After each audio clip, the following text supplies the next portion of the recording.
आता या बुलेटिनमध्ये आपण सकाळच्या 100 बातम्या पाहणार आहोत।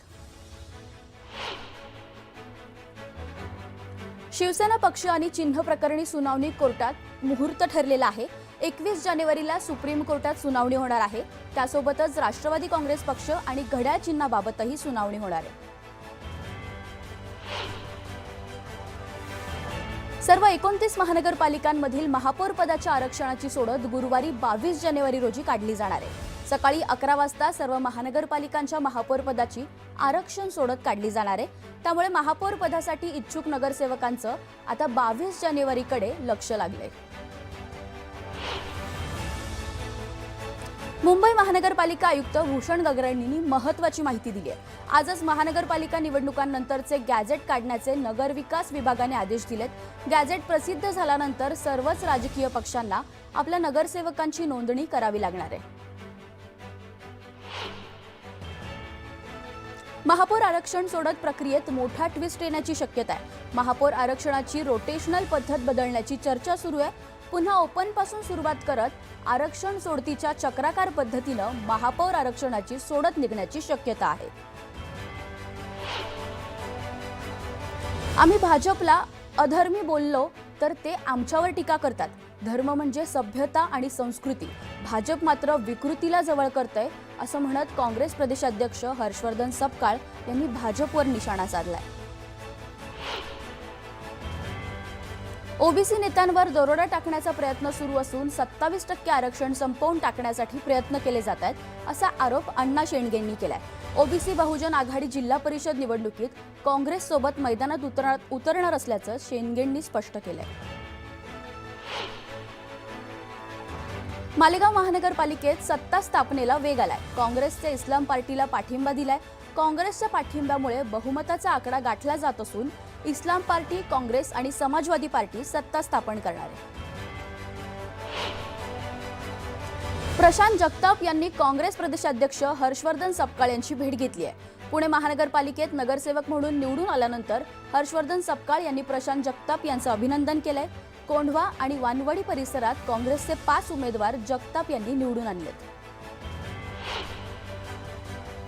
समविचारी मतांची विभागणी टाळण्यासाठी राज्यात दोन्ही राष्ट्रवादी एकत्र आल्यात। महानगरपालिकेत जरी अपयश आलं तरी दोन्ही राष्ट्रवादी एकत्र येण्याचा आम्हाला अंतर्गत पातळीवर फायदा झाला असं मत खासदार अमोल कोल्हेंनी व्यक्त केलंय।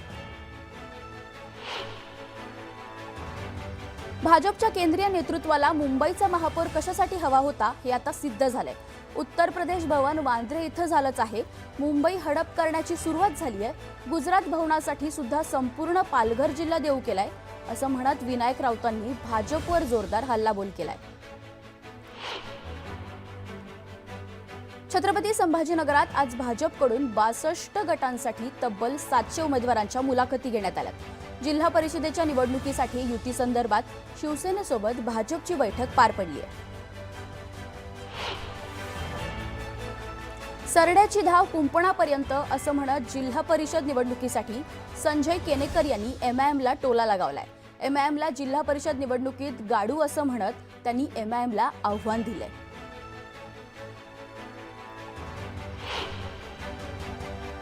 धाराशिवमध्ये ठाकरेंच्या शिवसेनेला धक्का देत पंचायत समितीचे माजी उपसभापती श्याम जाधव यांनी भाजपमध्ये प्रवेश केलाय। या पक्षप्रवेशामुळे भाजपचे खासदार ओमराजे निंबाळकर आणि आमदार कैलास पाटील यांना चांगलाच धक्का दिल्याचं बोललं जातंय। रायगडच्या माणगावमधील राष्ट्रवादी कार्यकर्ते रमेश मोरे यांनी आपल्या असंख्य कार्यकर्त्यांसोबत मंत्री भरत गोगावले यांच्या उपस्थितीत शिवसेनेच्या शिंदे गटात प्रवेश केलाय। एंड जिल्हा परिषद निवडणुकीच्या तोंडावर झालेल्या पक्षप्रवेशामुळे माणगावच्या मोरबा जिल्हा परिषद मतदारसंघात शिवसेनेची ताकद वाढली आहे। उल्हासनगरमध्ये शिवसेना शिंदे गटाचा सत्ता स्थापनेचा मार्ग अखेर मोकळा झालाय। त्यांना 40 या मॅजिक फिगरसाठी अवघ्या 2 नगरसेवकांची गरज असताना वंचितच्या 2 नगरसेवकांनी शिवसेनेला पाठिंबा जाहीर केलाय।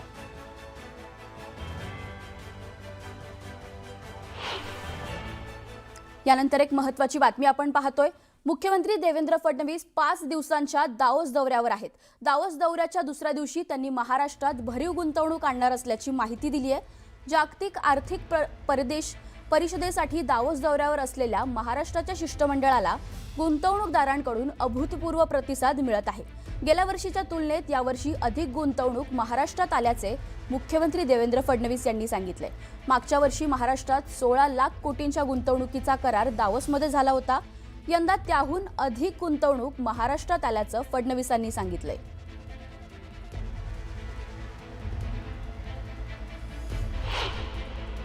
दावोसमध्ये महाराष्ट्राचा अतिशय चांगला प्रेझेन्स आहे। महाराष्ट्र पॅव्हेलियन आपण बघू शकतो की सर्वात जास्त गर्दी महाराष्ट्र पॅव्हेलियनला आहे आणि मोठ्या प्रमाणात गुंतवणुकीचे करार आम्ही त्या ठिकाणी करतो आहोत। आजही काही चांगले करार झाले आहेत। जवळपास 10 वेगवेगळ्या सेक्टरमध्ये महाराष्ट्र करार करतो आहे आणि मी असं म्हणू शकेल की मागच्या वेळी आम्ही 16 लाख कोटी रुपयाचे करार या ठिकाणी केले होते।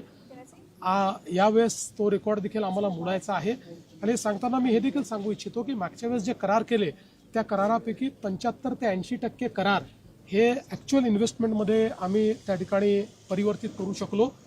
मला असं वाटतं की दावोसमध्ये निश्चितपणे महाराष्ट्राचं अस्तित्व हे मोठ्या प्रमाणात लोकांना जाणवत आहे।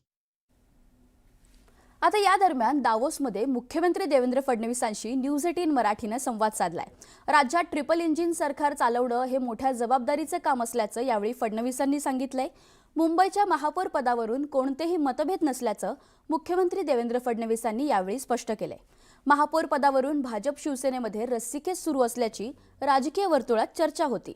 निवडणूक निकालानंतर शिंदे यांनी आपले नवनिर्वाचित नगरसेवक हॉटेलमध्ये ठेवल्यामुळे या चर्चेला उधाण आलं होतं, पण आता त्यावर मुख्यमंत्र्यांनी स्पष्टीकरण देत चर्चेला पूर्णविराम दिलाय। ट्रिपल इंजिन म्हणजे ट्रिपल रिस्पॉन्सिबिलिटी असते, त्यामुळे जिंकण्याचा आनंद आम्हाला आहेच, पण त्याच्यापेक्षा जास्त जी काही जबाबदारी आहे त्या जबाबदारीची जाणीव आम्हाला आहे। त्यामुळे निश्चितपणे आम्ही चांगलं काम करण्याचा प्रयत्न करू आणि महापौर कोण होईल आणि ते कसं होईल आणि कधी होईल या सगळ्या संदर्भात कुठलंही कॉन्फ्लिक्ट नाही आहे। आम्ही नीट ते सगळं करू। आता यानंतर पुन्हा एकदा सकाळच्या 100 बातम्या। रायगड जिल्हा परिषदेत राष्ट्रवादी यांनी शिवसेना उभाटा पक्ष परिवर्तन विकास आघाडी म्हणून एकत्र निवडणूक लढवणार आहे। प्रत्येकी 2 तालुक्यात 2 उमेदवार जाहीर करण्यात आलेत। जिल्हा परिषद पंचायत समितीच्या निवडणुकीची रणधुमाळी सुरू झाली आहे। दरम्यान शिवसेनेने किल्ले रायगडावर विधिवत पूजा करून मंत्री भरत गोगावलेंनी सपत्नीक प्रचाराचा नारळ फोडलाय। धाराशिव जिल्हा परिषद निवडणुकीत महायुती आणि महाविकास आघाडीमध्ये संभ्रम पाहायला मिळतोय। उमेदवारी अर्ज दाखल करण्याचे शेवटचे 3 दिवस बाकी आहेत, मात्र अजूनही युती आघाडीचा पेच कायम आहे।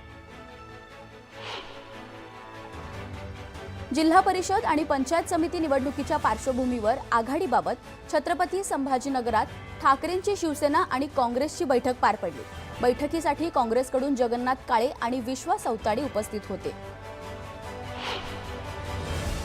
जिल्हा परिषद आणि पंचायत समितीसाठी सांगलीत काँग्रेसकडून इच्छुक उमेदवारांच्या मुलाखती घेतल्या जात आहेत। खासदार विशाल पाटील आणि शहराध्यक्ष राजेश नाईक यांच्या उपस्थितीत इच्छुकांच्या मुलाखती सुरू आहेत। जिल्हा परिषद पंचायत समिती निवडणुकीसाठी पंढरपुरात इच्छुकांच्या मुलाखती घेतल्या जातात।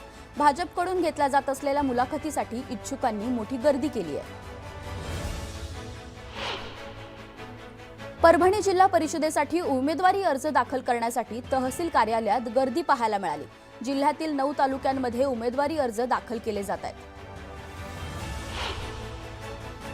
महापालिका निवडणुकीतील यशानंतर आता एमआयएम पक्ष राज्यात 13 ठिकाणी जिल्हा परिषद निवडणूक लढवणार आहे। एमआयएम कडून इच्छुक उमेदवारांच्या मुलाखती घेतल्या जात आहेत। नितीन नबीन यांची भाजपच्या राष्ट्रीय अध्यक्षपदी बिनविरोध निवड झाली आहे। उद्या सकाळी याबाबत अधिकृत घोषणा केली जाणार आहे। मुख्यमंत्री देवेंद्र फडणवीस 5 दिवसांच्या दावोस दौऱ्यावर आहेत। दावोस दौऱ्याच्या दुसऱ्या दिवशी त्यांनी महाराष्ट्रात भरीव गुंतवणूक आणणार असल्याची माहिती दिली आहे। जागतिक आर्थिक परिषदेसाठी दावोस दौऱ्यावर असलेल्या महाराष्ट्राच्या शिष्टमंडळाला गुंतवणूकदारांकडून अभूतपूर्व प्रतिसाद मिळतोय। यावर्षी होणारे सामंजस्य करार गेल्या वर्षीचा विक्रमी आकडा मोडतील असा विश्वास मुख्यमंत्र्यांनी व्यक्त केलाय।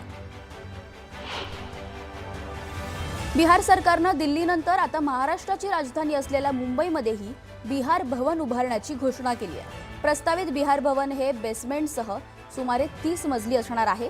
तसेच त्यामध्ये आधुनिक सोयी सुविधाही असणार आहेत।